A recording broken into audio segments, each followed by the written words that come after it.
ओमज्ञानतिमिरन्धस्य ज्ञानाञ्जनशलाकया चक्षुरुन्मीलितं येन तस्मै श्रीगुरुवे नमः।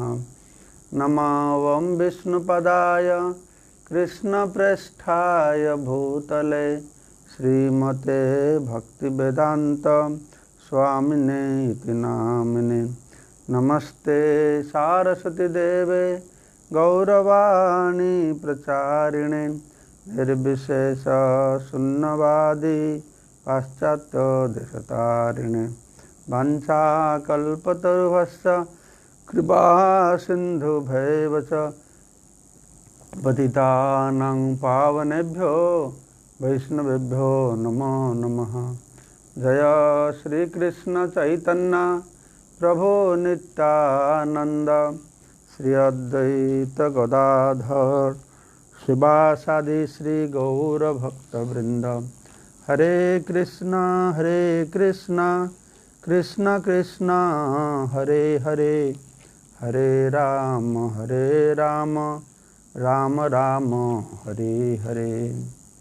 मुखं करोति वाचालं पंगुलं हैते गिरिं यत्कृपातमहं वन्दे परमानंद माधवं श्रीगुरुदिनतरिणं श्रीचैतन्य ईश्वरं नमः विष्णु।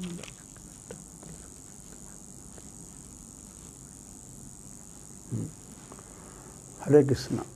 जय नृसिंहदेव भगवान की जय, भक्तराज प्रहलाद महाराज की जय। तो गत काल के आमरा आलोचना करलाम কিভাবে প্রহ্লাদ মহারাজ গুরুকুল আশ্রমে গিয়েছিলেন। তো ফিরে এসে তার পিতার সামনে কিভাবে ভগবত ভক্তি কথার বলার ফলে তিনি খুব ক্রোধান্বিত হয়ে গেছিলেন। তাকে তার কোলের থেকে বসেছিল, তাকে ছুঁড়ে ফেলে দিয়েছিল, তাকে বিভিন্নভাবে শাস্তি দিয়েছে। তারপরে আমাদের এই গুরুকুল মাস্টার যারা ছিল হন্ডামর্ক, তারা হিরণ্যকশিপুকে বুঝিয়েছে, না না আপনি কেন চিন্তা করছেন, আর এই 500 বছর ছেলে এই পাগলের মতন কথা বলছে, আপনার অত প্রতিভা, স্বর্গ মর্ত্য পাতাল আপনি নিয়ন্ত্রণ করছেন, দেবতারা লোকবালগণ আপনাকে ভয় পায়, আর এর নিয়ে এত চিন্তা করতে হবে কেন? কারণ হিরণ্যকশিপু চিন্তিত হয়ে গেছে, এইটুকু ছেলে কি আর ভিতরে কি বিশেষ শক্তি আছে। একদিন হিরণ্যকশিপু জিজ্ঞাসা করছে, তুমি কি কোনো মন্ত্র পড়ে তো শক্তি পেয়েছো, না তোমার ভিতরে কোনো শক্তি আছে? তো প্রহ্লাদ মহারাজ বললেন যে না, এটা মন্ত্র পড়লে শক্তি হবে না, এটা ভিতর থেকে কোনো শক্তি হবে না, এটা অচ্যুতের কৃপাতেই হবে, শ্রীহরির কৃপাতেই হবে। তো এটা ভগবানের কৃপা হলেই ভগবানকে জানা যাবে, না হলে হবে না। সেই সে ঈশ্বর তত্ত্ব বুঝিবারে পারে, ঈশ্বরের কৃপালে সহায়তা যাহারে, তা না হলে এটা হবে না। তো যাই হোক, সে আবার গুরুকুলে গেল, কিন্তু এবার গুরুকুলে গিয়ে প্রহ্লাদ মহারাজ তো নিজেই বিষ্ণু ভক্ত হয়েছিল, সে আবার গুরুকুলের বন্ধুদেরকে ডেকে খেলা ছুটির সময়ে তাদেরকে নিয়ে হরিনাম করানো আর সে আত্মতত্ত্ব জ্ঞান দেওয়া শুরু করে দিয়েছে। আর প্রহ্লাদ মহারাজ খুব আকর্ষণীয় ছিলেন। তো ছেলেরা আস্তে আস্তে সেই যে রাজনীতি অর্থনীতি সেসব পড়াশোনা না করে, তো এতে মন লাগিয়ে দিয়েছে, এই ভগবত ভক্তিতে মন লাগিয়ে দিয়েছে। তো তারা সেটা আর করতে চায় না।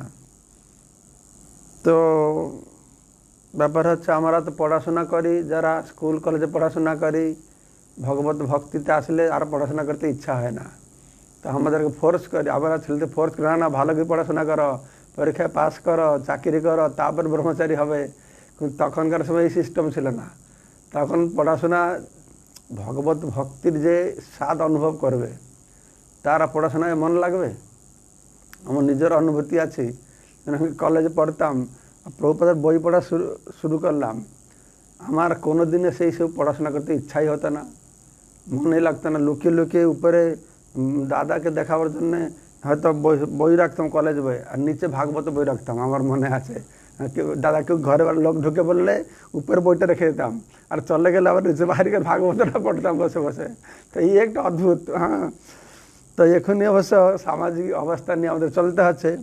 কিন্তু প্রহ্লাদ মহারাজ সময়ে এই শিশুরা যখন তার কাছ থেকে ভাগবত কথা শ্রবণ করেছে, তারা ভৌতিক জ্ঞানের প্রতি সমস্ত প্রকারের রুচি তাদের হারিয়ে গেছে।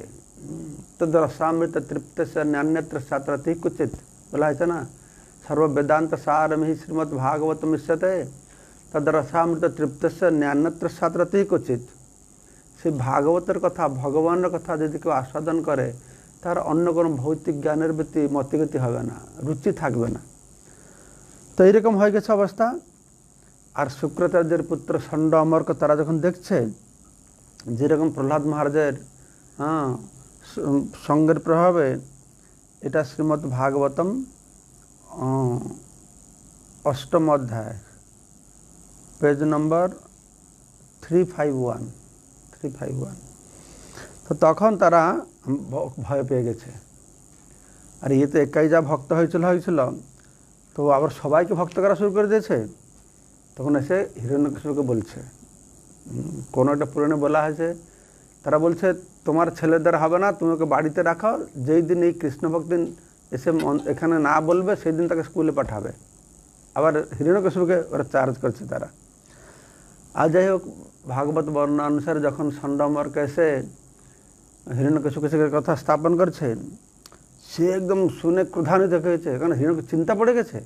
আর ইয়ে তো গিয়েছে, গোলায় গিয়েছে, আবার আমার দেশের লোকেদেরকে হরিভক্ত করে দিচ্ছে। আর এইরকম সে ক্রোধান্বিত হয়ে গেছে, তার শরীর কাঁপছে। তখন সে স্থির করছে যে একে মৃত্যু ছাড়ার কোনো উপায় নাই। এমনি তো হিরণ্যকশিপু খুব নিষ্ঠুর ছিল, তারপরে দেখছে ছেলেটা এরকম হচ্ছে, আরও অপমানিত হয়ে গেছে। আর সে কিন্তু মানে কোনো সার্পের উপরে যদি কেউ পা রেখে দেয়, সে যেরকম ফঁ করে, তো সেরকম হতো, জলে পড়ে একদম উগ্র। প্রহ্লাদ মহারাজ নির্বিকার, শান্ত, ধীর, নম্র, সে কোনো ভয় পাচ্ছে না। যে ভগবানের কাছে শরণাপন্ন হয়েছে সে কাউকে ভয় করে না। স্বর্গে নরকে অপবর্গ সু তুল্যার্থ দর্শন কুতশ্চ ন বিভতি, নারায়ণ পরা ভক্তা কুতশ্চ ন বিভক্তি। যারা নারায়ণকে একান্ত করে নিজের বলে গ্রহণ করেছে তারা কোথায় ভয় পায় না, কি করে ভয় থাকবে? তাদের তো এই বাহ্যিক জ্ঞানেই নেই, তারা এর দ্বারা ইয়ে হয় না। তো প্রহ্লাদ মহারাজ তো খুব ছোট শিশু, কিন্তু 5-6 বছরের শিশুকে কিভাবে সে শাসন করছে, তো কোনো দয়া মায়া নাই। তো অনেক গালাগালি দিচ্ছে, তুমি একটা আমার কুলাঙ্গার, আমার বংশের একটা কণ্টক হয়ে জন্মলাভ করেছ। তখন সে কথা হিরণ্যকশিপু বলছে, আরে প্রহ্লাদ, আমি ক্রোধান্বিত হলে লোকপালগণ তারা সব ভয়ভীত হয়ে যায়, কাঁপে, আর তুমি ভয়, আমার শাসনতে তুমি ভয় পাচ্ছ না, এটা কী করে সম্ভব হয়? তুমি ভয় পাচ্ছ না, তো তুমি শক্তি কোথা থেকে পাচ্ছ? তুমি অত শক্তি কোথা থেকে পেল? প্রহ্লাদ মহারাজ বললেন, বাবা, তুমি যে আমাকে জিজ্ঞাসা করছো আমি কোথা থেকে শক্তি পেলাম, তুমি যার কাছ থেকে শক্তি পেয়েছ অত বলিয়ান হয়েছে, আমি তার কাছ থেকে শক্তি পেয়েছি। মানে প্রহ্লাদ মহারাজ এক একটা তার বাবাকে এরকম উত্তর দিচ্ছে, সে যেন আরও জলে পড়ে মরবে, আরও ক্রোধান্বিত হবে। ও সত্য কথা বলছে, তোমার শক্তির যে উৎস আমার শক্তির সেই উৎস, তোমার শক্তির উৎস আমার শক্তির উৎস নয়। এই স্থাবর যেমন যত কিছু আছে তা সব কিছুর শেষ উৎস। তাকে এরকম পরম পুরুষ ভগবান সম্পর্কে বলেছে, কিন্তু ভগবান সব কিছুর নিয়ন্ত্রণ কর্তা, তিনি কালস্বরূপ। ভগবান কৃষ্ণ বলেছেন গীতায়, কালস্মিহম, আমি কাল। তো এই সব কিছু ভগবান যারা নিয়ন্ত্রিত, আসলে আমাদের ইন্দ্রিয়গুলো ভগবানের দ্বারা নিয়ন্ত্রিত হচ্ছে। ভগবান যে চোখ না খুলবে আমরা চোখ খুলতে পারবো না, এসব আমাদের ইন্দ্রিয়ের সঙ্গে ভগবানের সব নিয়ন্ত্রণ রয়েছে। তো সেই জন্যই ভগবানের ভক্ত যে কার্যক্রম করে সেই কার্যক্রমটা ভগবানের ইচ্ছায় হয়। ভগবানের ভক্ত মানে কি? ভগবানের ভক্ত মানে আমার ইচ্ছা ভগবানের ইচ্ছা এক, সেটাই তো ভগবানের ভক্ত। তো ভগবান যদি আমাকে চাইছে এরকম রাখতে, আমি এরকম থাকবো। ভগবান চাইছে আমাকে ভিক্ষা করতে, ভিক্ষা করবো। ভগবান চাইছে আমাকে কোটিপতি করতে, কোটিপতিই থাকবো। আমি বলবো না আমি কোটিপতি হবো না, না, এটা ভগবান চায়, ভগবানের ইচ্ছাটাই আমার ইচ্ছা। তো তখন প্রহ্লাদ মহারাজ অনেক হিরণ্যকশিপুকে বুঝিয়েছে যে বাবা তুমি অসুর প্রবৃত্তিটা ছেড়ে দাও। মানে প্রহ্লাদ শিখা সবসময় একটাই কথা প্রহ্লাদ মহারাজ বলছেন, আমি দেখছি বারংবার করে, যে মিত্র শত্রু এই ভেদভাবটা যেন কেউ না রাখে। সবার মধ্যে ভগবান রয়েছেন। প্রভুপাদ ভগবদ্গীতার তাৎপর্যে তিনি বর্ণনা করে বলছেন যে কিভাবে আমাদের সবাইকে সম্মান করতে হবে। ভগবানকে সম্মান করে জীবকে যে সম্মান না করে, ভক্তকে সম্মান না করে, তার যে নিকৃষ্ট ভক্ত, তারা উত্তম অধিকার নয়, কে মধ্যম অধিকারও তারা নয়। তারপরে অনেক বিভিন্ন দিকে প্রহ্লাদ মহারাজ বুঝিয়েছে, কিন্তু যে কেননা যে ভগবানের ভক্ত সে তার বাবাকে কী করে বুঝাবে, অত ছোট ছেলে, এটা কি ঠিক হলো? একটা মর্যাদা লঙ্ঘন আছে না? কিন্তু আসলে যে ভগবানের ভক্ত সে সবার অভিভাবক, সে সব থেকে শ্রেষ্ঠ। সে বাবাকেও জ্ঞান দিতে পারে। কপিলের দেব মা দেবহূতিকে জ্ঞান দিয়েছেন যে ভগবানের ভক্ত হবে, সে সবাইকে জ্ঞান দিতে পারে। হিরণ্যকশিপু তো অসুর, সে রেগে, ওরে মূর্খ, তুমি আমার মহিমাকে খর্ব করে নিজেকে জিতেন্দ্রিয় বলে তুমি বলছ। তো তখন বলছে একে তোমরা সব শেষ করে দাও, একে মেরে ফেলো। তো তারা বিভিন্ন প্রকারের প্রথমে তো হিরণ্যকশিপু খুব ভয় দেখিয়েছে আর অসুরদেরকে বলছে। এমনি এখানে ভাগবতে একটা দুটো শ্লোকে কীভাবে তাকে তর্জন গর্জন করে সব, যখন মানে হিরণ্যকশিপু বলছে একে মেরে ফেলা, তারা তর্জন গর্জন করছে আর বিভিন্নভাবে তাদেরকে আক্রমণ করছে, কয়েকটি দুটো শ্লোকের মাধ্যমে বর্ণনা করা হয়েছে। তো বিষ্ণু পুরাণে তার সুন্দর পুঙ্খানুপুঙ্খ বর্ণনা দেওয়া হয়েছে। তো প্রথমে যখন আমরা এখন তার উপরে ফোকাস করব, কি বিভিন্ন উপায় অবলম্বন করেছিল। তো প্রথমে যখন অসুরদেরকে বলেছে একে মেরে ফেলো, তখন অসুররা সব অস্ত্র টস্ত্র নিয়ে তো প্রহ্লাদ মহারাজকে নিয়ে গিয়ে সব তীক্ষ্ণ অস্ত্র দিয়ে তাকে আঘাত করছে। তখন প্রহ্লাদ মহারাজ তো ভগবানকে স্মরণ করছে, বিষ্ণুকে স্মরণ করছে। কি স্মরণ করছে? হে ভগবান বিষ্ণু, আপনি আমার মধ্যে রয়েছেন, আপনি এই অস্ত্রের মধ্যে রয়েছেন। ভগবান বিষ্ণু এই অস্ত্র দিয়ে যারা আমাকে আঘাতে তার মধ্যে রয়েছেন, এইরকম একটা চিন্তার মধ্যে এসে গেছে, তার জন্য সমস্ত কিছু বিষ্ণুময় হয়ে গেছে। বিষ্ণুময় যখন হয়ে গেছে, অস্ত্র তো বিষ্ণু, নিজে বিষ্ণু, যে মারছে সে বিষ্ণু, তো কে কাকে মারবে? তখন কি হয়েছে না, যত অস্ত্র তার যে আঘাত করেছিল সব অস্ত্র বেঁকে গেছে, ভেঙে গেছে, তারা মারতে পারে না। তারা যখন মারতে পারে না, তখন হিরণ্যকশিপু কী করছে, তখন তো সে মানে ত্রিভুবনের রাজত্ব করত। তো সে সুতল পাতাল লোক থেকে সব ভয়ঙ্কর সর্প, লুব্ধক আর কি কন্ধক সব আছে, সব সর্পরা এসেছে মানে প্রহ্লাদ মহারাজকে মারবার জন্য। তো ব্যাপার হচ্ছে এই সর্পরা আসছে মারবার জন্য, ওই সর্পরা কাউকে কামুড়ায় মারে না, প্রহ্লাদ মহারাজকে তারা কামুড়াচ্ছে। তো কামড়ে প্রহ্লাদ মহারাজের গায়ে একটু ক্ষত হচ্ছে না, বরং তাদের প্রহ্লাদ মহারাজের গাটা অত শক্ত হয়ে সব গেছে, তাদের মণি নিষ্প্রভ হয়ে গেছে, তারা রক্ত বমি করে ফেলছে। তখন তারা বলছে হিরণ্যকশিপু আমাদের অন্য কাজ দাও, এ কাজ আমাদের দ্বারা হবে না। তো এই যে সাপ নিয়ে এসছে সে সুতল লোক থেকে, এরা কামড়াবার সাপ নয়, এদের কামড়াতে হয় না, এরা অত ভয়ঙ্কর বিষাক্ত, এদের ধারে পাশে আসলেই বাস শেষ। আমরা শুনেছি না কালীয় নাগ কথা, শুনেছেন না? কালীয় নাগ যে কালীয় ধরতে থাকতো, তো সেই জল তো বিষ হয়ে গেছিল, গাভীরা জল খেয়ে মারা ছিল। তো গাভী জল খেয়ে মারা যাবে কি, সেই পাশে সে অত বিষাক্ত কোনো গাছেই থাকতো না। আর সে যমুনা সে কালীয় দহের পাড়ে গাছ থাকবে নাকি, সে অত বিষাক্ত ছিল, আকাশে যে পাখিরা উড়ে যেত, এই বিশ্বের প্রভাবে তারাও মরে সেখানে পড়ে যেত। চিন্তা করেছ? এইরকম তক্ষক যেরকম এসে আগুন, তার মধ্যে আগুন বেরোলো, পুরা গাছকে জলে পড়ে ছাই করে দিল। সে যখন আসলো পরীক্ষিত মহারাজ দংশন করেছে, শুধু আগুন দিয়ে সে মারা গেছে। তো এইরকম সাপ এসছিল, কিন্তু প্রহ্লাদ মহারাজ ভগবানের চিন্তা করছেন। ভগবান চিন্তা করে তারাকে মারতে পারে না, রক্ষা পেয়ে গেছে, আশ্চর্য হয়ে গেছে। তখন প্রহ্লাদ মহারাজ পরে বলছে, তার বাবাকে বলছে, বাবা আমি যে মরছি না, তুমি মনে করো না যে আমার শরীরটা খুব শক্ত, এই জন্য মরছি না। এরা যে এদের দাঁত ভেঙে যাচ্ছে, তারপরে তো আবার হাতিকে ডেকে দিগ্গজদেরকে নিয়ে এসেছে, দিগ্গজ পাহাড়ের মতন হাতি, তাদেরকে বলছে একে মারো। তারা সুর দিয়ে তাকে পেঁচিয়ে আকাশের উপরে কয়েক যোজন উপরে ফেলে দিচ্ছে, সেখান থেকে পড়ছে, প্রহ্লাদের কিছু হচ্ছে না।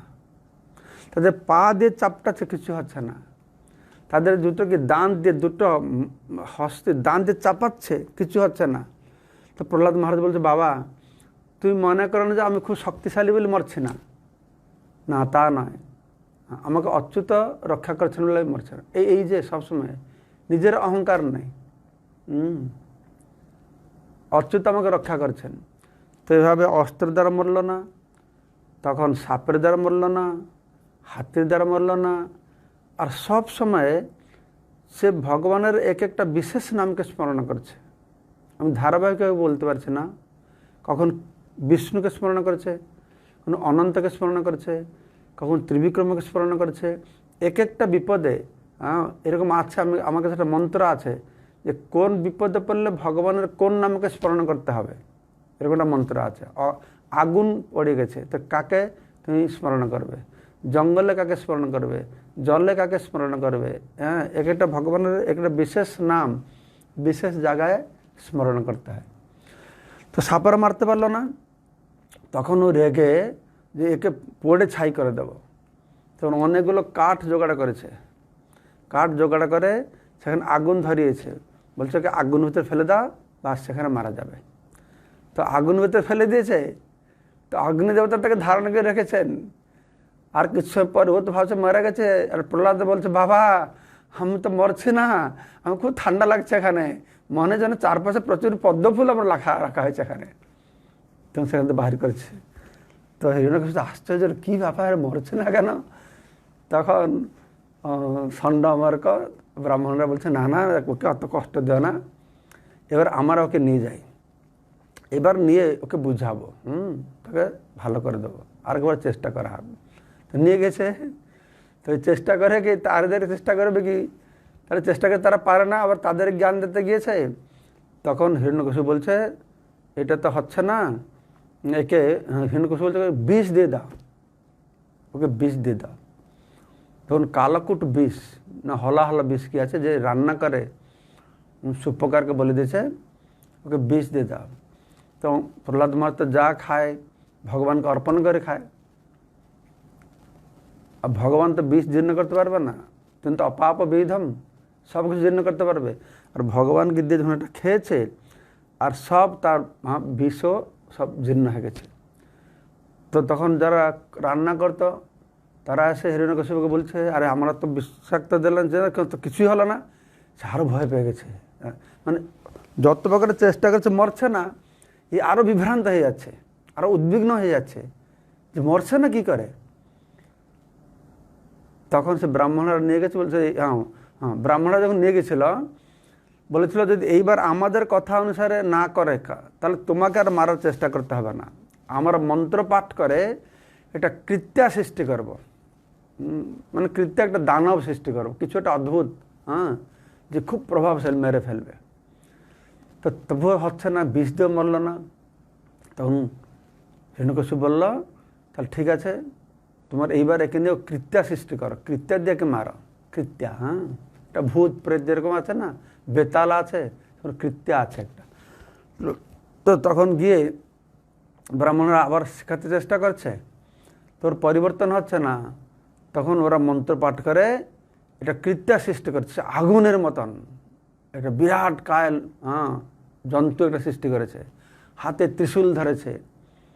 তখন সে একদম বিরাট বড় বড় পদক্ষেপ দিয়ে প্রহ্লাদ মহারাজের কাছে এসে ত্রিশূল দিয়ে মেরেছে। প্রহ্লাদ মহারাজের কিছুতে নির্বিকল্প, একদম ভগবান চিন্তা করে কিছু হয় না। তখন সে কৃত্যাটা বুঝতে পারছে এটা নিষ্পাপ। এই কৃত্যারা শুধু কাজ করবে কোথায়, যারা পাপী, যাদের অপরাধ থাকবে তাদেরকে মারতে পারে, না হলে মারতে পারবে না। তো তারা খুব চেষ্টা করছে প্রহ্লাদকে মারতে, আর সে মারতে পারছে না। প্রহ্লাদ তো নিষ্পাপ, মারবে কী করে? তখন বুঝে নিষ্পাপ আমাকে নিষ্পাপ লোককে তুমি মারবার জন্য কেন সৃষ্টি করলো? তো ওই কৃত্যা রেগে এসে যত ব্রাহ্মণ ছিল সবাইকে মেরে ফেলেছে, আর ব্রাহ্মণগুলো যখন মারা গেছে তখন প্রহ্লাদ মহারাজ কান্না শুরু করেছে, হে প্রভু, কেন এরা মরে গেল, আমার গুরুদেব কেন মরে গেল? আমি তো এদের কোনো অনিষ্ট চিন্তা করি না, আমাকে এরা কষ্ট দিল, আমি তো অনিষ্ট চিন্তা করি না। এইরকম করে ভগবান কাছে প্রার্থনা করে আবার সেই ব্রাহ্মণদের গা স্পর্শ করেছে, আবার তারা জেগে উঠেছে। তারা যখন জেগে উঠেছে আবার সে সব কিছু বৃত্তান্ত বলেছে, হিরণ্যকশিপু এইসব ব্যাপার হয়েছে। তো হিরণ্যকশিপু এরকম বিভিন্ন প্রকারের চেষ্টা করেছে, হাতির সামনে ফেলে দেওয়া, আগুনে ফেলে দেওয়া, সর্পের সামনে ফেলে দেওয়া, অস্ত্র দিয়ে মারা, তারপর কৃত্যা দিয়ে মারা, আরেকবার কী করেছে বিষ দিয়ে মারা, আর বায়ু সংশোষক বায়ুকে ডেকেছে। তো বায়ু, বৃষ্টি, অগ্নি তো সব তার অধীনে ছিল না। তো সংশোষক বায়ু মানে খুব রুক্ষ বায়ু, সে নিঃশ্বাস দিয়ে নাকে ঢুকলে সে সব জলে পড়ে দেবে একদম। তো তাকে ডেকেছে, তো সে ভিতরে ঢুকে প্রহ্লাদ মহারাজকে মারবে। প্রহ্লাদ মহারাজ জনার্দনকে স্মরণ করেছেন, তখন বিষ দিল, তখন অনন্ত দেবকে স্মরণ করেছে। তো আর মরছে না, যতভাবে হলো মরছে না। তখন অসুরেরা তো নিয়ে গিয়ে বারম্বার চেষ্টা করছে, মরছে না। তো অসুরেরা বড় চিন্তায় পড়ে গেছে যে কী ব্যাপার, মরছে না। এখন আরও নিশ্চয়ই হিরণ্যকশিপু নিশ্চয়ই ওদের গালাগালি দিচ্ছে, শাসাচ্ছে। তো তখন অসুরেরা একদিন প্রহ্লাদ মহারাজ বলছে, আরে প্রহ্লাদ, তুমি কেন মরছ না? আমাদের কেন তো কষ্ট দিচ্ছ? যেরকম কাকে বলছো, হরিদাস ঠাকুরকে বললো না যে মেরে মেরে, তখন তুমি কেন মরছে না তাকে বলছিল। সে প্রহ্লাদ মহারাজকে অসুর বলছে, তুমি কেন মরছে না? তো প্রহ্লাদ মহারাজ খুব সুন্দর একটা উত্তর দিচ্ছে। প্রহ্লাদ মহারাজ বলছে, আমি কী করে মরবো? তোমরা আমাকে সাপের সামনে ফেলে দিয়েছ, তো সাপ কী করে আমাকে মারতে পারে? এই সাপ তো আমার বাবার শয্যা, এই সাপ তো সাপকে অনন্ত শেষ সাপ, তার উপরে তো ভগবান বিষ্ণু শয়ন করেন, তো সেখানে আমাকে ফেলে আমি কী করে মরব? তারপরে তোমরা আমাকে আগুনে ফেলে দিচ্ছ, তো আগুন আমি কী করে মরব? আগুন তো হচ্ছে আমার বাবার মুখ, আগুন বাবার মুখ হলো কী করে? তার বাবা তো ভগবান বিষ্ণু, আর আগুনে আহুতি দেওয়া হয় না, সে ভগবান তো অগ্নিতে আহুতি দেওয়া হয়, সেটা তার থ্রুতে ভগবান গ্রহণ করেন। তো প্রহ্লাদ মহারাজের বিচারটা কি, যে আগুন আমাকে কি মারবে, সেটা আমার বাবার মুখ। তারপর প্রহ্লাদ মহারাজ বলছে, তোমরা আমাকে বিষ দিচ্ছ, তো বিষটা আমাকে কী করে মারবে? এই বিষ তো আমার মামা। বিষ তোমার মামা হলো কী করে না, আমার বাবা হচ্ছে বিষ্ণু আর মা হচ্ছে লক্ষ্মী দেবী। আর এই লক্ষ্মী দেবী সমুদ্র থেকে জন্ম হয়েছে, আর বিষও সমুদ্র থেকে জন্ম হয়েছে, তারা দুই ভাই বোন হলো। তো সেই জন্য সে যেহেতু লক্ষ্মী তো আমার মার ভাই, তাহলে সে আমার মামা হলো, সেই জন্য মামা আমাকে মারবে কী করে? এই যে চিন্তাধারাটা, এইটাকে বলা হয় কৃষ্ণ চেতনা। বুঝতে পেরেছ? সব কিছু কৃষ্ণের সঙ্গে সম্পর্কিত। স্থাবর জঙ্গম দেখে না দেখে তার মূর্তি, সর্বত্র হয় তার ইষ্টদেব স্ফূর্তি। যদ যদ ইচ্ছানম, সবকে কৃষ্ণ সম্পর্কিত দেখাচ্ছে। ভগবত গীতায় ভগবান কৃষ্ণ বর্ণনা করেছে না, যে জলের মধ্যে আমি হচ্ছি স্বাদ, আর সেরকম অনেক কথা, কার মধ্যে আমি এই সব জিনিস। আমরা যখন জল পান করছি আমরা কৃষ্ণকে অনুভব করতে পারি, তৃষ্ণা নিবৃত্তের যে স্বাদটা, এটা হচ্ছে কৃষ্ণ। এরকম আরও অনেক বর্ণনা করেছেন। এটা হচ্ছে এক রকমের কৃষ্ণ চেতনা। আর এক রকমের কৃষ্ণ চেতনা কি, যেরকম ভগবান কৃষ্ণ বলছেন যে গাছ দেখলে ভগবানের এগুলো লোম বলে মনে করতে হবে, রোমরাজি। নদীগুলো শিরা প্রশিরা, এই এক প্রকারের। যারা ভগবানকে সশরীরে মানতে পারে না, যারা নিকৃষ্ট ভক্ত, তাদেরকে ভগবানের বিশ্বরূপ বিরাট রূপ দিয়ে তাকে ভগবত চেতনাময় করা হয়। এই এক রকমের চেতনা। আর কিরকমের কি না, যেরকম মেঘ দেখলে ভগবানের স্মৃতি হবে, গাভী দেখলে ভগবানকে মনে করবে, ময়ূরের পালক দেখলে ভগবান কৃষ্ণের স্মৃতি জাগবে। এই এক রকমের কৃষ্ণ চেতনা। আর তো এক রকমের আছে যারা একদম উন্নত স্তরে আছে, তাদের অন্তরে ভগবত স্ফূর্তি হয়, স্ফূর্তি। তারা দেখতে পারে না, কিন্তু অন্তরে দেখতে পারে। অন্তরে দেখতে পারে। যেরকম বৈকুণ্ঠে কিন্তু সবাই ভগবান বিষ্ণুকে দেখতে পারে না। যারা সাল্লোক্য মুক্তি পায় তারা সবাই কিন্তু ভগবান বিষ্ণুকে দেখতে পারে না। ঠিক যেরকম আমাদের ভারতের প্রধানমন্ত্রী মোদিকে তো আমি কোনোদিন দেখি না। হ্যাঁ, ঠিক সেরকম বৈকুণ্ঠে যারা যায় তারা সবাই ভগবান বিষ্ণুকে দেখতে পারে না। যারা বৈকুণ্ঠের ভগবানের পাশে থাকে তারাই শুধু দেখতে পারে। সাযুজ্য, সাল্লোক্য, সামীপ্য মুক্তি যারা পায়, হ্যাঁ, তারা দেখতে পারে। আর সবার দেখার সেরকম সুযোগ থাকে না। ঠিক যেরকম প্রধানমন্ত্রী দেখতে পারে না, কিন্তু আমরা টিভিতে দেখি, সেখান থেকে টিভি নেই, তারা হৃদয়ে দেখে। হ্যাঁ, এগুলো স্ফূর্তি বলে। স্ফূর্তিতে তারা ভগবানকে ভাবে দর্শন করে থাকে। তো প্রহ্লাদ মহারাজ সেরকম অনেক উন্নত স্তরে ছিলেন। সব কিছু বিষ্ণুময় তার জন্য ছিল। এইখানেই মানুষ একটু বিভ্রান্ত হয়ে যায় যে আমার সব তো বিষ্ণু, আমিও বিষ্ণু, কিন্তু আমি বিষ্ণু নই, আমি বিষ্ণুর অংশ, তার শক্তি। এটা হচ্ছে ভগবান, এটা ভগবানের শক্তি। তো এইভাবে প্রহ্লাদ মহারাজ সব কিছু দেখে সব কিছু থেকে বেঁচে গেছেন। যত প্রকার চেষ্টা করছে আর হিরণ্যকশিপু মারতে পারছে না। তারপরে যখন এই স্কুলে গিয়ে তার ছেলেদেরকে পড়াতে শুরু করলো, তখন ওর মাথা আরও খারাপ হয়ে গেল। তাহলে তো আমার তো সর্বনাশ হবে, তো সবাইকে এরকম নষ্ট করে দেবে। তখন ও চিন্তা করলো, তোমরা একটা কাজ করো, একে সমুদ্রে ফেলে দাও। তো নাগফাঁস দিয়ে তাকে বাঁধা হলো। নাগফাঁস দিয়ে বেঁধে শ্বশুরদেরকে দিয়ে সমুদ্রের অতল গর্ভে তাকে নিক্ষেপ করা হোক। সেইখানে বছর পর বছর থেকে সেখানে তার মৃত্যু হবে। তার যদি মৃত্যু নেই, সেখানে পড়ে থাকবো, অন্ততপক্ষে সে গেল, আমার রাজ্যটা তো রক্ষা পেয়ে গেল, আর কাউকে তো ভক্ত করে, এই চিন্তাটা হিরণ্যকশিপুর। তো তাকে একদম নাগফাঁস দিয়ে বেঁধে ওই সমুদ্রের মধ্যে তাকে নিক্ষেপ করে দিয়েছে। আর যখন সমুদ্রকে নিক্ষেপ করে দিয়েছে, তখন প্রহ্লাদ মহারাজ বিচলিত হয়ে গেছেন। আর প্রহ্লাদ মহারাজ বিচলিত হতে পুরা সমুদ্র বিচলিত হয়ে গেছে, একটু ক্ষোভিত হয়ে গেছে। আর সেই সমুদ্রের মধ্যে উত্তাল তরঙ্গ সৃষ্টি হয়েছে। আর সমুদ্র সে তার পাড় ভেঙে সব জায়গায় একদম বন্যা শুরু করে দিয়েছে, সর্বত্র বন্যা শুরু হয়ে গেছে। হ্যাঁ, আমফান হয়েছে। আরেকটা কি আসছে? ও কিছু নয়। হ্যাঁ, আয়ুষ্মান আসবে, এগুলো কিছু নয়, এগুলো ফুটকি সব। ও যে প্রহ্লাদ মহারাজ ফেলে দেওয়া আসলো সমুদ্রে, সে জল সব পৃথিবীকে একদম ফ্লাডিং করে দিয়েছে। তখন সব অসুরেরা গিয়ে বলছে হিরণ্যকশিপুকে এই অবস্থা। তো হিরণ্যকশিপু চিন্তা করছে, বেটাকে যা করলো আমার ছাড়ছে না, যে সমুদ্রে ফেলে দিলাম তবুও আমাকে জ্বালাচ্ছে এরকম। ঠিক আছে, বড় বড় পাহাড় তোলো, সে পাহাড় দিয়ে তার উপরে ফেলে দাও, সে পাহাড়ে চাপা পড়ে সেখানে থাকুক। আর সমুদ্র সে নিশ্চিদ্র করে দাও, যেন জল উঠে না আসতে পারে। কত প্রকার যারা ভক্তের প্রতি অত্যাচার করে, যারা এরকম দুর্জন লোক, যারা দুষ্ট অসুর লোক, তারা বিভিন্ন প্রকারের চেষ্টা করে নিজেকে বাঁচাবার জন্য, বিভিন্ন প্রকারের চেষ্টা নিজেকে বাঁচাবার জন্য। শেষে তারা মরে। কিন্তু ভগবানের ভক্ত সম্পূর্ণরূপে ভগবানের উপর নির্ভর করে, কিন্তু সে ঠিক সুরক্ষিত থাকে, কারণ ভগবানের তাকে রক্ষা করেন। তো হিরণ্যকশিপু এরকম করেছে সব। তারপরে সে বড় বড় পাথর তারপরে ফেলে দিয়েছে।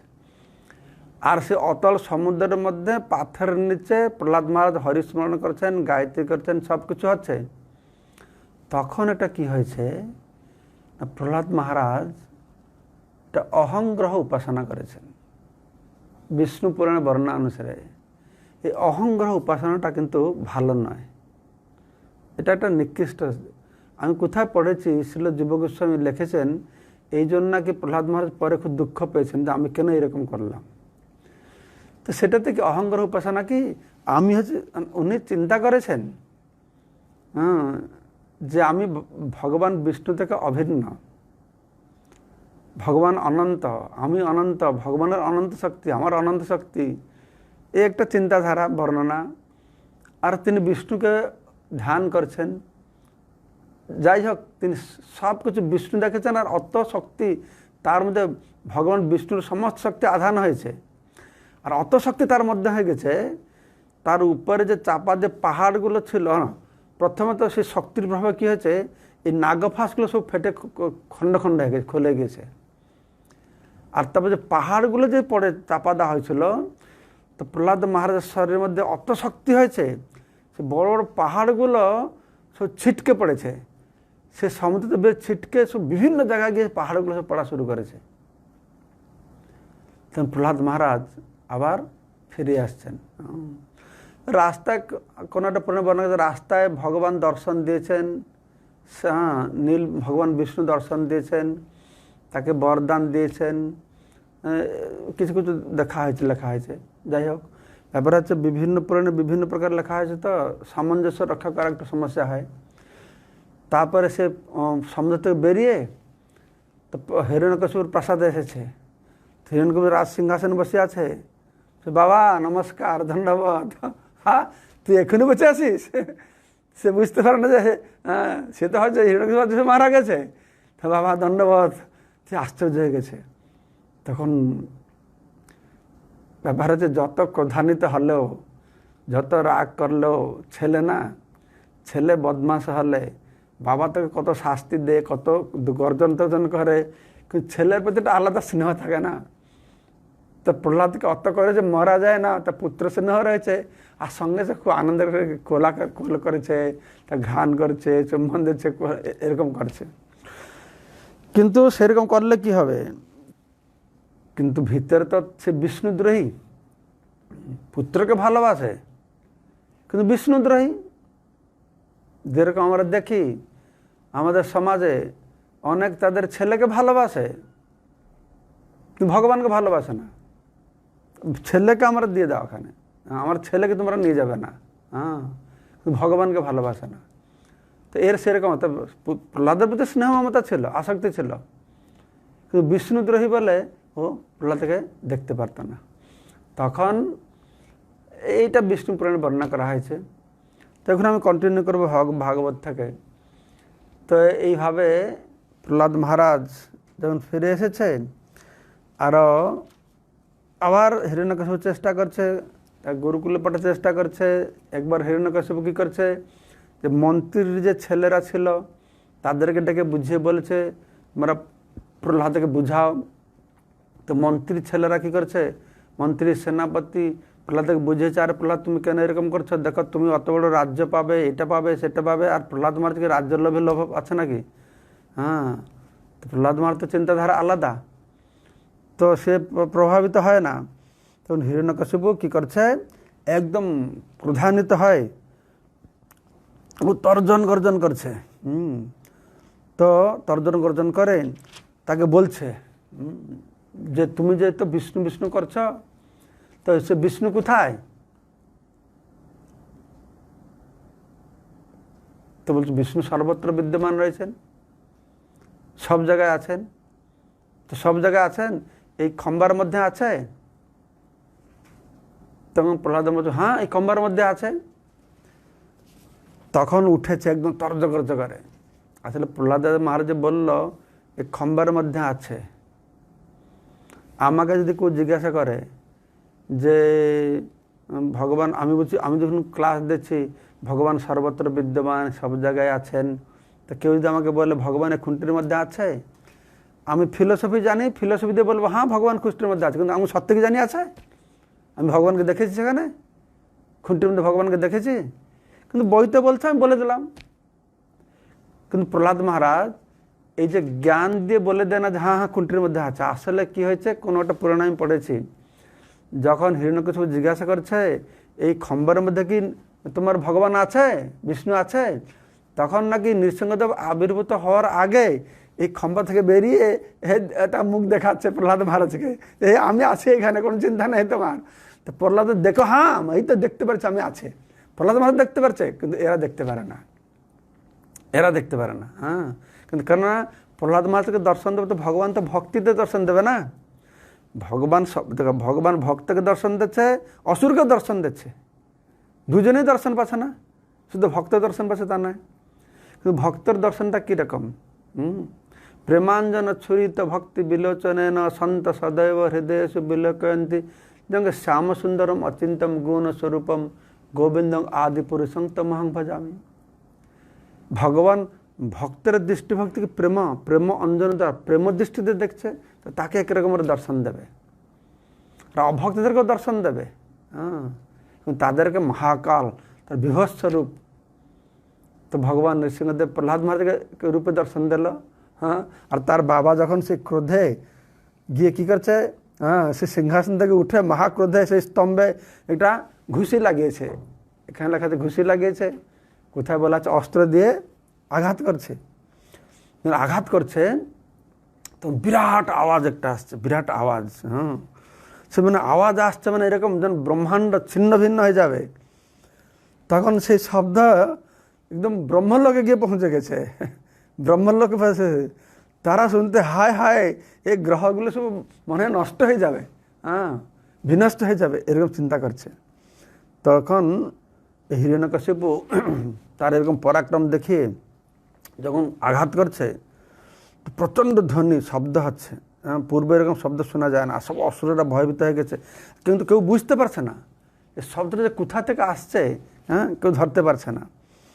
তখন হিরণ্যকশিপু সেই সভাগৃহের মধ্যে ভগবান নৃসিংহদেব আবির্ভূত হয়েছেন।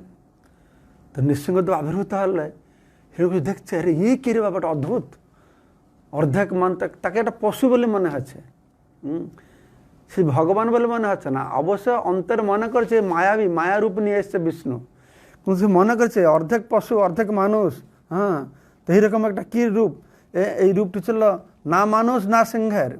এইভাবে ভগবান এক অদ্ভুত মূর্তি তে সেই সভাগৃহে যেখানে হিরণ্যকশিপু বসেছিলেন, তো সেখানে আবির্ভূত হয়েছেন। তো হিরণ্যকশিপু যখন খুঁজছে শব্দটা কোথা থেকে আসছে, আওয়াজটা কোথা থেকে আসছে, তো হঠাৎ দেখছে সেখানে স্তম্ভ থেকে ভগবান নৃসিংহদেব বেরিয়ে এসেছেন। সেটা মানুষ নয়, সিংহ নয়। অত্যন্ত আশ্চর্য সে ভেবেছিল এই প্রাণটি কি অর্ধেক মানুষ অর্ধেক সিংহ। সে ভগবান বলে তাকে বুঝতে পারে না। যদি ভগবান বলে বুঝতো তাহলে একটু ভালো গতিটতি হতো। তো তখন তাদের মধ্যে খুব যুদ্ধ হয়েছে, আরও অনেক বর্ণনা দেওয়া হয়েছে। তখন নৃসিংহদেব ভগবান দেখতে কীরকম ছিলেন, তার রূপ অত্যন্ত ভয়ঙ্কর ছিল। হ্যাঁ, তার ক্রোধান্বিত নয়ন যুগল উত্তপ্ত স্বর্ণের মতন উজ্জ্বল ছিল। হিরণ্যকশিপু তার সম্মুখে নরসিংহ ভগবানকে দর্শন করার চেষ্টা করেছেন।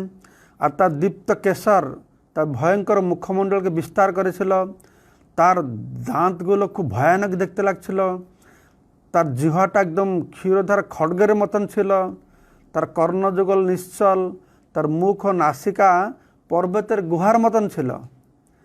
আর তার হনুদেশ ভয়ঙ্কর বিদীর্ণ, তার শরীর আকাশকে স্পর্শ করেছিল। তার এইভাবে বর্ণনা দেওয়া হচ্ছে, তার লোমগুলো, তার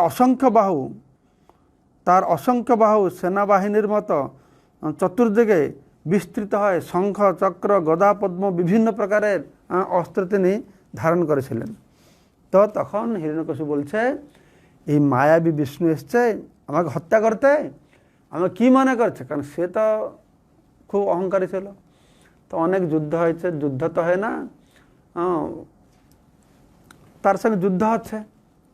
যুদ্ধ হওয়ার সময় কী হচ্ছে, মাঝে মাঝে হিরণ্যকশিপু যেন পরাস্ত হয়ে যাচ্ছে, সেরকম হাত থেকে চলে যাচ্ছে।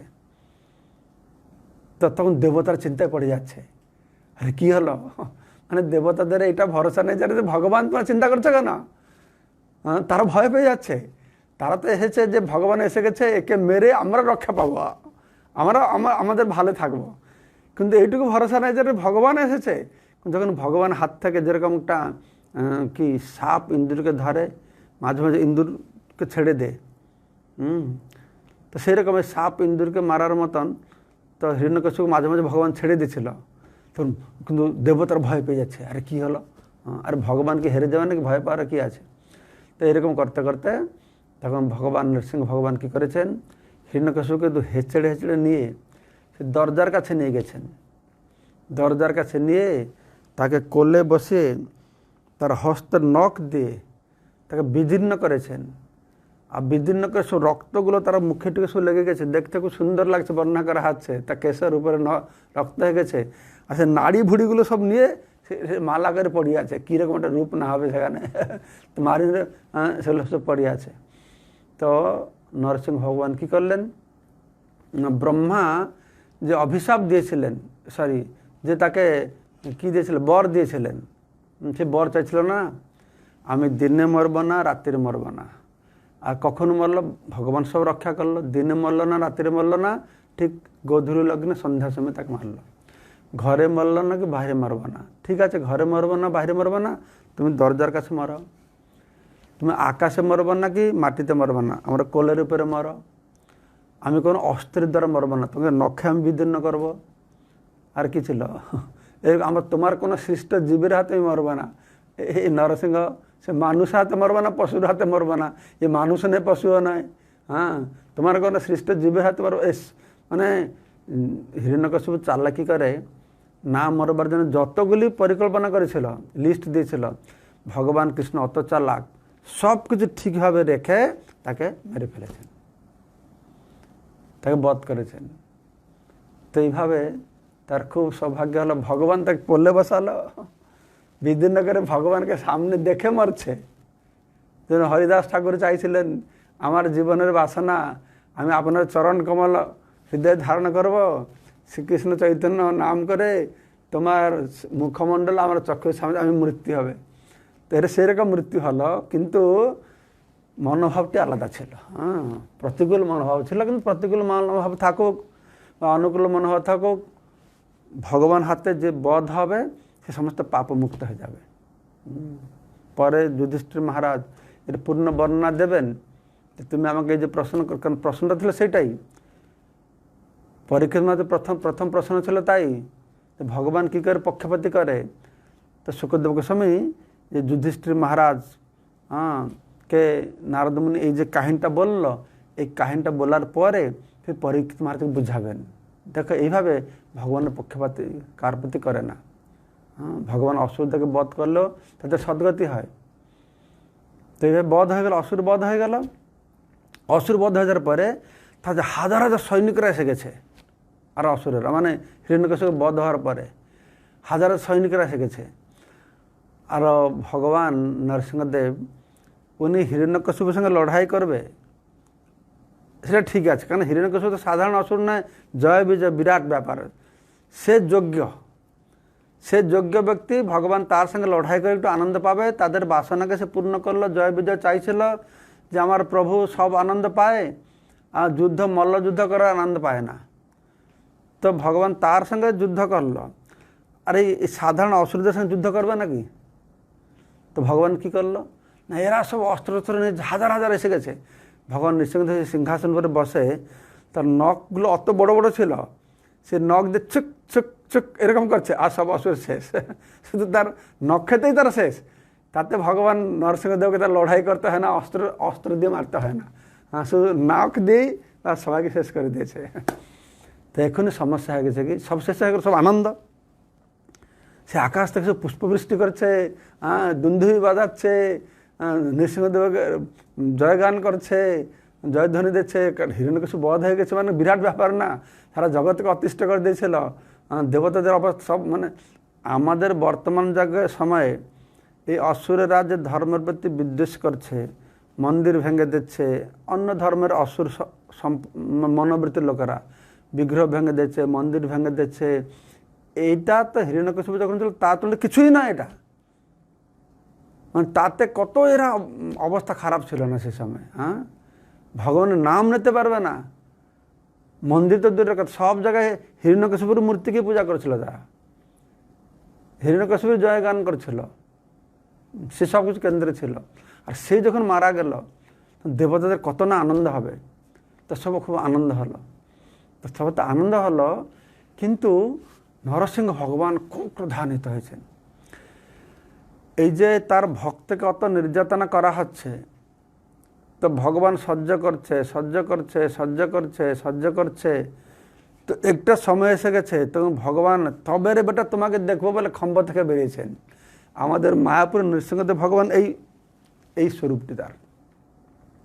এইটা হচ্ছে কি, মানে ভগবান যখন হিরণ্যকশিপুকে মারছেন, ভগবান হিরণ্যকশিপু মারার পরে শান্ত হয়ে গেছেন, সে সব থেকে এই মুহূর্তে খম্ব থেকে বেরোচ্ছেন, সেটা সবথেকে গুরুত্বপূর্ণ একটা ভগবানের রূপ। কিন্তু সেই সময় ভগবানের অসহ্য হচ্ছে, আমার ভক্তের ভিতরে অত নির্যাতনা, তবে আমি তোমাকে দেখব। এই যে ক্রোধ হয়ে বেরোলো সেখান থেকে, তো হিরণ্যকশিপুকে মেরে দেওয়ার পরেও সেই ক্রোধটা তার প্রশমিত হচ্ছে না। সেই ক্রোধটা ভগবান রয়ে গেছে। আমি সবসময় প্রতি বছর ক্লাসে বলি, একটা ফিল্ম আমি ছোটোবেলায় দেখেছিলাম, শোলে, গব্বর সিং সেখানে রোল করে। গব্বর সিং ছিল, আরটা কে ছিল তুমি দেখা সেখানে, বচপন মে দেখা। তো শুনেছি সে যারা যারা রোল করেছিল, একটা যে হিরো ছিল সে খুব গম্ভীর থাকতো, গম্ভীর। তো কয়েক মাস পর্যন্ত ওই যে মুডটা আনছে না রোল করবার জন্য, ওই গম্ভীর ভাবটাকেও কমাতে কয়েক মাস লাগলো, ওই গম্ভীর ভাবটা কমাতে। তারপরে গব্বর সিং, সব লোকেরা তো গব্বর সিং দেখেছে, সে খুব দুর্ধর্ষ ছিল, ভিলিয়ান দুর্ধর্ষ ছিল। আর তাকে সব দেখে অত লোক ভয় পেয়ে গেছিল। একবার এটা মানে ম্যাগাজিন বা নিউজে কোথাটা এসেছিল, তো ও গাড়ি নিয়ে যাচ্ছিল রাস্তায়, গাড়ি পাংচার নাকি খারাপ হয়ে গেছে। ও রাস্তায় দাঁড়িয়ে লোকেদেরকে থামাতে বলছে, থামতে সাহায্য করতে, কিন্তু গব্বর সিং দাঁড়িয়ে দেখে আর কেউ ভয়তে দাঁড়ায় না, এইরকম হয়ে গেছিল। তো ভগবানেরও এইরকম ওই যেটা মুড এসে গেছে, ক্রোধ এসে গেছে, আর ক্রোধটা এইরকম এসে গেছে, ভগবান আর সে কমছে না। তখন দেবতাদের চিন্তা পড়ে গেল, এখনই কী হবে? একটা সমস্যা তো সমাধান হলো, হ্যাঁ, এই অসুরটা মরল, কিন্তু প্রভুর ক্রোধটা প্রশমিত হচ্ছে না, এখন কী করা যাবে? তখন সব দেবতারা গিয়ে দেবরাজ ইন্দ্রের কাছে গেল। দেবরাজ ইন্দ্র, তো আপনি কিছুটা ব্যবস্থা করুন, আপনি গিয়ে প্রভুকে শান্ত করুন। তো দেবরাজ ইন্দ্র দেখে বলছে, না না না, আমি যাবো না রে বাবা, আমার এই অত জ্যোতির্ময়, আমার চোখগুলো জ্বলে যায়, চোখ খুলতে পারছে না। এই দেবরাজ ইন্দ্রের সারা গায়ের চোখ না, তো আমার চোখ খুলতে পারে, চোখ পড়ে চোখ, আমি যাবো না সেখানে। তাহলে কে শান্ত করবে? তবে দেবরাজ ইন্দ্র কিন্তু ব্রহ্মার কাছে গেছে, ব্রহ্মা আপনি গিয়ে একটু প্রভুকে শান্ত করুন। ব্রহ্মা বলছে, না না, এ তো আগুনের বাবা, আমার দাড়ি পুড়ে যাবে, আমি সেখানে যাবো। এটা শিবপুরাণে বর্ণনা করা হয়েছে এরকম, আমি অট্টহাস্য করে বলছি না। তো আমার দাড়ি পুড়ে যাবে, আমি সেখানে যাব না। তারপরে লক্ষ্মী দেবীকে বলেছে, এটা ভাগবতেও আছে। হ্যাঁ, লক্ষ্মী বলতে, না না, আমি যাব না, আমি তো এরকম রূপ কোনোদিনই দেখি না। ওই যে প্রথম দিন কথায় বলেছিলাম, মনে আছে? লক্ষ্মীদেব পাদসম্মান করেছিলেন, প্রভুকে জিজ্ঞাসা করলেন, প্রভু আপনার শরীরটা এত কোমল, কী করে অসুরদের সঙ্গে যুদ্ধ করেন? ভগবান বিষ্ণু হেসেছিলেন, বলছেন, ও আমি কী করে যুদ্ধ করে দেখতে চাও? তোমরা দেখামো একদিন, তোমাকে দেখাও একদিন কীরকম যুদ্ধ করে। এই আজকে দেখালো, এরকম দেখেছে। তো লক্ষ্মী দেবী সে আর সেও ভয়তে যায় না, তো কেউ ভয়তে যাচ্ছে না। তো একজন এগিয়ে এসেছে, গণেশ। গণেশ হচ্ছে নরসিংহদেবের পরম ভক্ত। সেই জন্য আমাদের হিন্দু সমাজে যত কর্মকাণ্ডী হয় না, আগে গণেশের পূজা হয়। গণেশকে বিঘ্ন বিনাশক কেন বলে? আর তিনি হচ্ছেন নৃসিংহদেবের ভক্ত। তো গণেশ বলছে, আমি যাব, আমি গিয়ে প্রভুকে সন্তুষ্ট করব। তো গণেশ তো একটু সাইজ মোটা, পেট মোটা, তো ওনার বাহানা আছে মুশিক, ইন্দুর। তো ইন্দুর উপরে বসে গণেশ আসছে নরসিংহদেবের কাছে সন্তুষ্ট করতে। আর নৃসিংহদেব ভগবান তখন সে রেগে, তার ক্রোধ হয়ে গেছে, নাক থেকে মুখ থেকে ফুসফুস আওয়াজ হয়ে, আর সে মানে ঝড়ের মতন হাওয়া বইছে, তার নিঃশ্বাসটা যেন হরিকেন, আমফানের মতন নিঃশ্বাসটা। তখন গণেশ আগে সামনে গিয়েছে, আর সে হাওয়াতে সে ইন্দুর উপর থেকে গণেশ পড়ে গেছে। আর গণেশ পড়ে গেছে, আর সব তখন দেবতারা হাসতে শুরু করেছে, এরকম গণেশ পড়ে গেল। আর তখন নৃসিংহদেব ভগবানও হাসতে শুরু করেছে, এ গণেশ পড়ে গেছে বলে। তখন হাসতে দেখে দেবতারা শান্ত হয়েছে, হো এখন প্রভু একটু হাসা শুরু করেছে, শান্ত হয়েছে। কিন্তু আসলে নৃসিংহদেবের ওটা দেখে একটু হাসছে, কিন্তু শান্ত হয় না। তখন কী করা যাবে? কোনো মতে তো শান্ত হচ্ছে না। তখন ব্রহ্মা দেবতারা গিয়ে প্রহ্লাদ মহারাজের কাছে গিয়েছেন, দেখো প্রহ্লাদ, এই যত কিছু নাটক চলছে তোমার জন্যই হচ্ছে এসব, তো তুমি দায়ী, তোমার ডিউটি গিয়ে প্রভুকে সন্তুষ্ট করা। প্রহ্লাদ মহারাজকে এরকম বলেছেন ব্রহ্মা। আর প্রহ্লাদ মহারাজ কি নরসিংহকে ভয় পাবে? আর সিংহের বাচ্চা কি সিংহকে ভয় পায়? তো প্রহ্লাদ মহারাজ সঙ্গে সঙ্গে তার হাতে মালা দিয়েছেন, মালা নিয়ে ভগবান কাছে চলে গেছে, একদম লম্বা দণ্ডবোধ করেছে, ভগবান মালা পড়িয়েছে, জানি না কী কী মালা পড়ালো। ভগবান তো অত লম্বা ছিল, মানে যখন যদি আমাদের প্রহ্লাদ মহারাজ যদি 1 ফুট হবে, নরসিংহ ভগবান হচ্ছেন তখন 80 ফুট। হয়তো ভগবান হয়তো মাথাটা নিচু করেছেন, যাই হোক মালাটা পড়িয়েছে। আর নরসিংহ ভগবান খুব খুশি হয়ে প্রহ্লাদ মহারাজ এগিয়ে এসেছে, তাকে উঠে কোলে বসিয়েছেন, আর কোলে বসে খুব জোরে আলিঙ্গন করেছেন, তার তার মাথাটা ঘ্রাণ করছেন, তাকে কি করছেন, চাটছেন। তো প্রহ্লাদ মহারাজ খুব আনন্দ পাচ্ছে না? ঠিক না? নেই আনন্দ পাচ্ছে না, দুঃখ পাচ্ছে? আনন্দ। তা আমাদেরকে একটা সিংহ নিয়ে কোলে বসে যে চাটে, আমরা আনন্দ পাবো? আমরা আনন্দ পাবো না।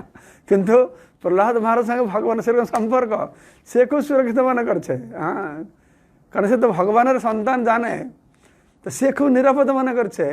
আর সে যা নিরাপদ মনে করে আনন্দ পাচ্ছে না, তার থেকে বেশি আনন্দ ভগবান নরসিংহদেব পাচ্ছেন। এটা ইন্টারেস্টিং জিনিস।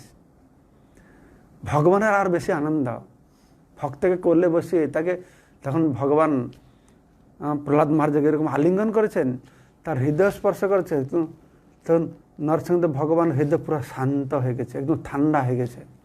এই যে ক্রোধ ছিল, এই ক্রোধ সব চলে গেছে, পুরো শান্ত হয়ে গেছেন। তখন প্রহ্লাদ মহারাজ খুব সুন্দরভাবে তার প্রার্থনা করছেন। প্রহ্লাদ মহারাজ তাকে প্রার্থনা করছেন, বহুত লম্বা প্রার্থনা রয়েছে, তার মহিমা গান করছেন। আমি যে কিছু নেই, আমি কত অধম, আমি পাপী, সে প্রার্থনা শুনলে আপনারা বুঝতে পারবেন যে কত দৈন্যভাব দিয়ে প্রহ্লাদ মহারাজ সেসব বর্ণনা করছেন। তো প্রহ্লাদ মহারাজ বলছেন, আপনি যেহেতু অধপতিত জীবদের প্রতি অত্যন্ত কৃপাময়, তাই আমি আপনার কাছে কেবল একটি বর প্রার্থনা করি। তা তার প্রার্থনাটি কী ছিল না, আমি জানি আমার পিতা মৃত্যুর সময় আপনার দর্শন পেয়েছে, স্পর্শ পেয়েছে, তাতেই পবিত্র হয়ে গেছে। কিন্তু সেটা আপনার এই শক্তি শ্রেষ্ঠত্ব সম্বন্ধে অজ্ঞ, সেটা সে জানে না, ভ্রান্ত হয়ে মনে করছে যে আপনি আছেন তার ভাতৃঘাতী বলে মনে ক্রোধান্বিত হয়েছে। তো তার ফলে তার জীবনের পরম গুরু যে আপনাকে প্রত্যক্ষভাবে নিন্দা করছে, আপনার ভক্ত আমার প্রতি অনেক পাপাচরণ করছে, তো এই সমস্ত দুস্তর পাপ থেকে আপনি তাকে পবিত্র করুন। ভগবান বলছেন, আরে তোমার বাবা কি পবিত্র হবে? ওই যে আমার স্পর্শ পেয়েছে, দর্শন পেয়েছে, তোমার বাবার বাবার বাবা 21 পুরো সব পবিত্র হয়ে গেছে, সব উদ্ধার হয়ে গেছে। তো ভগবানের যে ভক্ত হয় তার ঘরে সবাই এভাবে উদ্ধার হয়। তারপরে প্রহ্লাদ মহারাজ সঙ্গে খুব সুন্দর কথোপকথন হয়েছে। প্রহ্লাদ মহারাজ বলছেন যে কীভাবে ভাগবত ধর্ম কি, এসব আলোচনা হয়েছে। তো তারপরে এসব আলোচনা করার পরে তখন নরসিংহদেব ভগবান প্রহ্লাদকে বলছে, তোমার সব উদ্ধার পেয়ে গেছে, তবুও যেহেতু সমাজে একটা প্রথা রয়েছে, তুমি তার পুত্রকে তার শ্রাদ্ধ করো, এখনই তার যা অন্ত্যেষ্টিক্রিয়া করো, শ্রাদ্ধ করো। তখন ব্রহ্মা এসছে, তখন সব ঠান্ডা হয়ে যাবে, তখন ব্রহ্মা এসছেন। ব্রহ্মা এসে বলছেন, দেখুন প্রভু ও ধন্যবাদ দিয়েছে, আপনার ভক্ত এত নির্যাতিত হলো, হলো। তখন ব্রহ্মা বলছে নরসিংহ ভগবানকে, এটা আমি এরকম বর দিলাম, এই মূর্খকে বর দিলাম, এই অবস্থা হলো। তখন ভগবান নরসিংহদেব যাওয়ার আগে বলছেন, দেখো তোমরা সাপকে দুধ খাওয়াচ্ছ, এখানে বলছেন তোমরা যখন বরটর দেবে একটু বুদ্ধি বিচার করে দেওয়া উচিত, এরকম ভুল আর ভবিষ্যতে করবে না। এরকম ব্রহ্মাকে বুঝিয়ে টুঝে ভগবান নরসিংহ ভগবান চলে গেল। তখন নরসিংহ চলে গেল। তখন প্রহ্লাদ মহারাজকে হিরণ্যকশিপুর অন্ত্যেষ্টিক্রিয়া করা হলো, দেবতারা সব ছিল সেখানে। আর তখন প্রহ্লাদ মহারাজকে আবার রাজ সিংহাসনে বসানো হলো। প্রহ্লাদ মহারাজকে সবাইকে সম্মান করলো। তারপরে দেবতারা যে যা ঘরে যে চলে গেল। তো এইভাবে নারদ মুনি বর্ণনা করলেন যুধিষ্ঠির মহারাজকে। তো সেখানে বলা হচ্ছে যে এই কাহিনী যে শ্রবণ করবে, এই লীলা যে শ্রবণ করবে, তারা অবশ্যই যারা মন ধ্যান দিয়ে শ্রবণ করবে, তারা ভববন্ধন থেকে মুক্তি লাভ করে ভগবানের চরণকমলে আশ্রয় পাবে। জয় নরসিংহ ভগবান কি। তো এটা বলার পর এটা কে বললো? এটা তো শুকদেব পরীক্ষিত মহারাজকে বলছেন। শুকদেব পরীক্ষিত মহারাজ কি বলছে? নারদ মুনি যুধিষ্ঠির মহারাজকে যেটা বলেছিলেন সেটা বলছেন। তো যুধিষ্ঠির মহারাজের নারদের কথাটা শেষ হওয়ার পরে আবার শুকদেব গোস্বামী ফিরে এসেছেন, যেখান থেকে শুরু করেছেন। পরীক্ষিত মহারাজ যে প্রশ্নটা কী ছিল, সে কেন পক্ষপাতী করে, তার সুন্দর বর্ণনা দিয়েছেন যে এইভাবে ভগবান কোনোদিনই পক্ষপাতী করে না, তিনি সবার প্রতি নিরপেক্ষ, এই বর্ণনা দিয়েছেন।